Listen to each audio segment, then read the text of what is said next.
Hello guys, welcome back to my channel once again. Ngasidi mayam adum khangbiramani ngasidi Ningolchakouba numitne aduna ngasi Ningolchakoubagi vlog macha ama namjarake ado akhoi gi oina di Ningolchakoubadi tawroi akhoi mama chatloi kaino da khoi idho laikhidaba chahi phadri aina mamangi vlog du hapkhibdo haidi idhogi shop kai tawraga kaino su tawre aduna aduga khoi ni ne huju handakti la roi aduna sum mi laina da khotaba yawbani na ado अखोगी चिचे मनसु अखोई अचा pot पुबिरामे अदुसै उचरके अदगी अतै अखोई लेकाई मिसिंगदु दुम लागा अखोइदा दुम कनो पोरप यावे अना अदुसिंगदुसु उचरके अदुगा अखोइगी ओइनासु ngasi चाक होई चाक खरा चाक खरा चामिनारनि अखोई हाइदि अखोई कनो तौरगा फैमिली सिंग तौरगा अदो अदुसु उलकप याब्रेंगे उलकप यागदे उचरगे अदो आई ngasi je adu makha taw video di ai ke tawdoino khangde aduga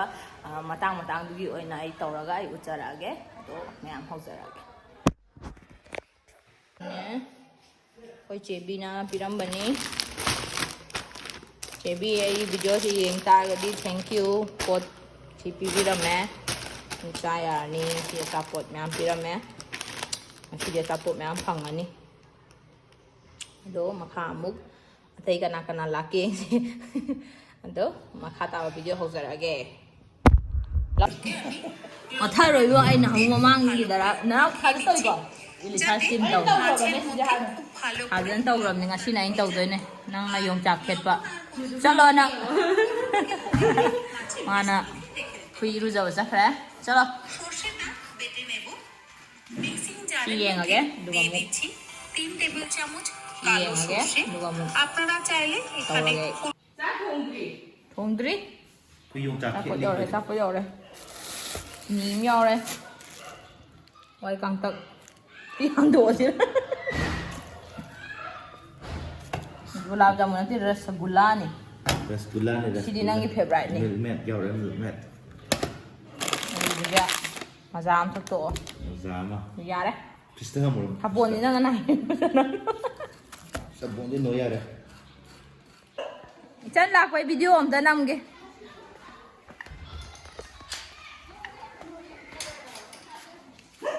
Chân lạc quay video om ta nằm kìa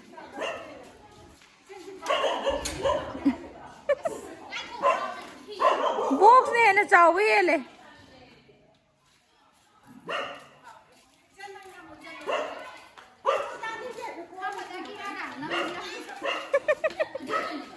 Chân lạc quay vlog Nang lao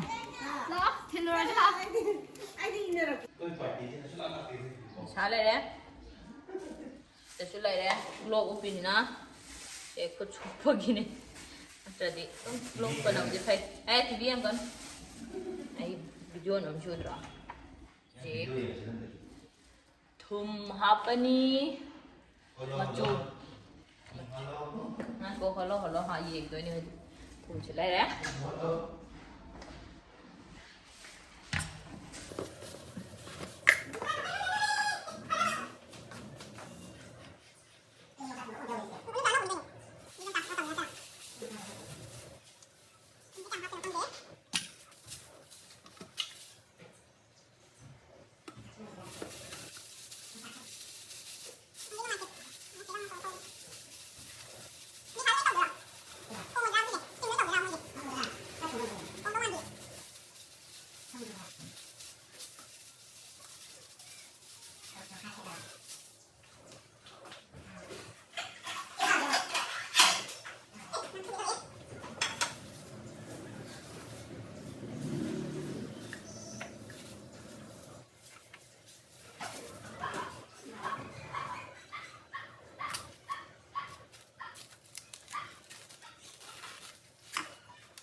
Đi đây đấy Haring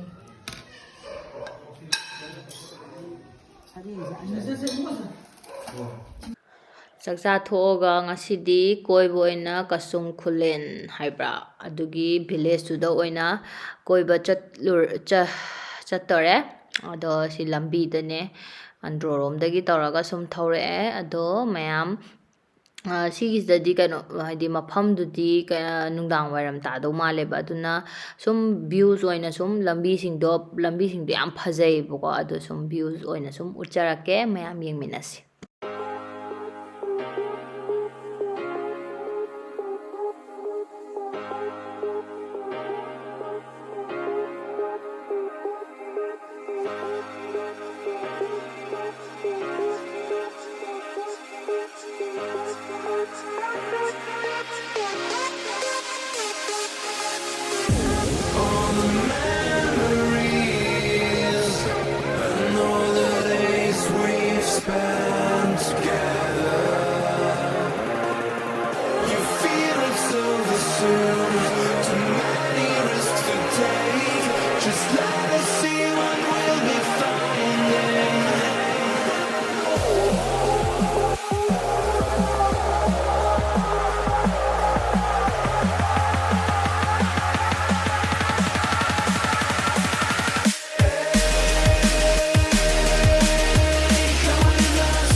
ꯐꯖꯗ꯭ꯔꯥ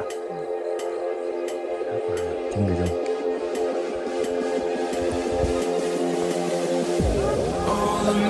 ꯑꯩ ꯍꯟ ꯀꯥꯒꯦ ꯆꯠꯂꯣ ꯀꯣ ꯐꯖꯔꯦ ꯃꯐꯝꯁꯦ ꯌꯥꯝ ꯑꯃꯨꯛꯀ ꯎꯠꯂꯛꯀꯦ ꯐꯖꯩ ꯊꯦꯡꯁꯨ ꯊꯦꯡꯈ꯭ꯔꯦ ꯉꯁꯤꯗꯤ ꯈꯔ ꯑꯗꯨꯅ ꯃꯝꯁꯜꯂꯛꯑꯦ ꯏꯪꯗ꯭ꯔꯥ ꯈꯔ ꯏꯪꯉꯦ ꯁ꯭ꯋꯥꯏꯁꯤꯗꯤ sunset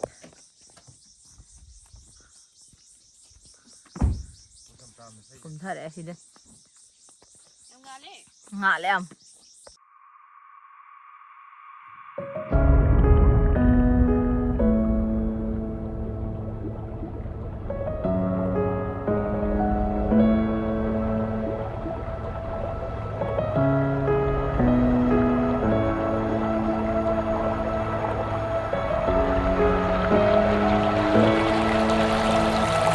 When all seems lost, thoughts lead you astray. Then I cry, then I feel pain. Why do I suffer so much? I would love to feel your touch. Baby, I don't know where to go. I feel so lost without you. Baby, I don't know where to go. I feel so lost without you.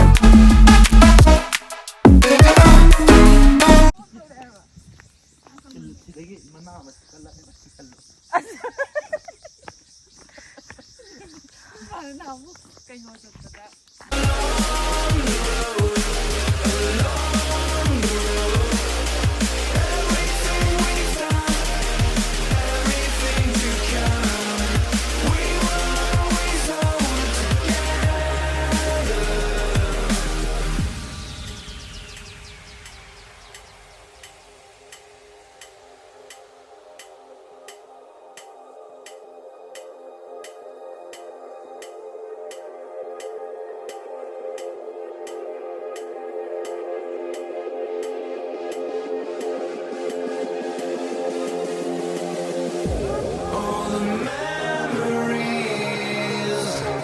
and all the days we've spent together. You feel it so soon. Hale khoi hujik ai hala amatung nang hang lagaw thabu chathureba aduna thengre hujik pung 9 tare ado hujik chakcha thoni aduga video editor ni duga ngasi dum hapa ngamra yengani aduna traga ngasi haptraga na ngas hayeng ayuki kaino doin hapalani hayeng ayuk ngasi dum hapchalage aduna phado male ngasi dum hapchalani video je aduga mayam nungai bita ga di like share and subscribe to biyo akhoi di Ningolchakoubaand mi do hum like tabagi Ningolchakoubaand khoi ma hoi khoi chi hoi tawra chak chaminaraga akhoi nga koi bichalure aduga ai nga lagaw su tha dore ado wasu ware aduna ngasi dinner charni aduga video editor ni aduga ngasi numit se losalani ado thank you so much for watching aduga ai gi video do share to biyo friends and family da kaino da ai gi handak se subscriber jo kya hengate ado ayambana subscribe to do mi myam amju dum yengbi ado subscribe button du da subscribe tang namjan biramo mayam aduga I support of you. Thank you so much for watching. See you again. Bye bye.